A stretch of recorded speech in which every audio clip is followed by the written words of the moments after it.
This is Radio Now 95.3 FM. Come for the news, stay for informed conversations. This morning, the Socio-Economic Rights and Accountability Project, SERAP, has demanded that the 36 state governors and the Minister of the FCT publicly give account of the loans obtained by their respective states. According to the Debt Management Office, the 36 states and the FCT have a total domestic debt of 5.9 trillion naira and a public external debt of $4.6 billion. As SERAP says, the states and the FCT need to publish copies of the loan agreement and the information which projects are being financed and their respective locations. Joining us this morning is the Deputy Director of SERAP, Mr. Kolawole Oluwadare. Good morning, sir, and welcome to the conversation. Good morning. Thank you for having me here. Mr. Oluwadare, can we start with why this is important for the FCT and the 36 states to publish the details of their loan agreements? Thank you very much. I want to believe that every Nigerian would be interested in this kind of information. Platforms such as yours, the organization, also in informing the people, having conversations like this, is letting people know why they should have this kind of information in the public domain. The Debt Management Office has done what they should do in furtherance of their public duty by publishing the details of these loans. So we know that the state are subnationals and even the federal government owes XYZ amount at a certain time.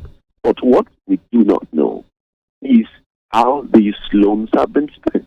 And the Nigerian citizens, particularly people in these states, of course, they are supposed to be the beneficiaries of these loans. And ultimately, if these loans are used wrongfully or they end up in private pockets, then it means that they are also victims. So we should know. And don't forget, this indebtedness takes away the ability of those state governments to do a lot of things for the people. Most of the states can't even pay. They have backlogs of pensions. They can't even pay the minimum wage. So really, it brings to question why and how these loans are being utilized. And much more importantly also, conventionally, in negotiating this kind of loans, there would have been terms, agreements, repayment terms. Why can't Nigerians know the terms of these loans, really? And it's just part of good governance, really. So let me ask you this. Since you put this request to the 36 states and the FCT, have you received any responses? No, not yet. The Freedom of Information Act, of which the request is predicated, gives public institutions 7 days to respond to this request. So time is still running, and hopefully we will begin to get responses from the state governors and the FCT on how these funds are being utilized. And if we don't get those responses, if you don't get those responses, what's the next course of action for SERAP?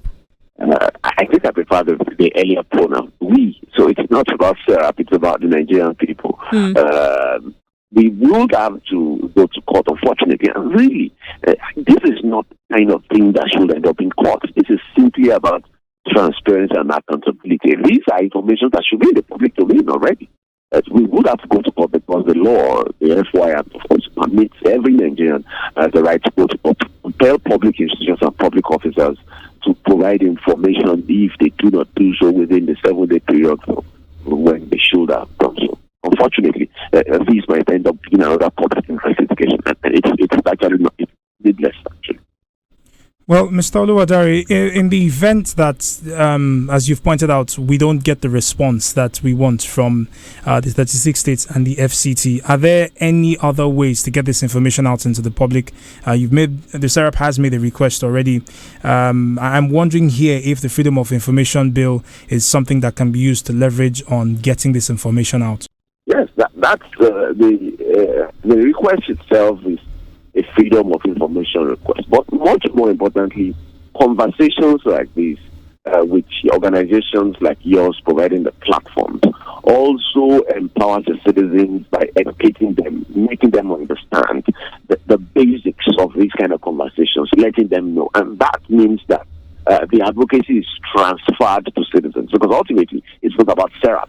It's about the Nigerian citizens who should know what their rights are, right holders, and being able to hold government to account as duty bearers. So ultimately, people are listening now. The conversation is going on. It has been going on since the weekend, and hopefully it continues to go on, and people are empowered to take up the fight, as it were. Just like we've seen with pension law, the advocacy has been on for a while with civil rights organizations like SERAP and others at the forefront of that. But you can see the results coming in bit by bit with what has happened in Abia State. What has happened in Enugu State also previously. So again, the idea is for the people to take this up and to ensure that we do not let this slip by.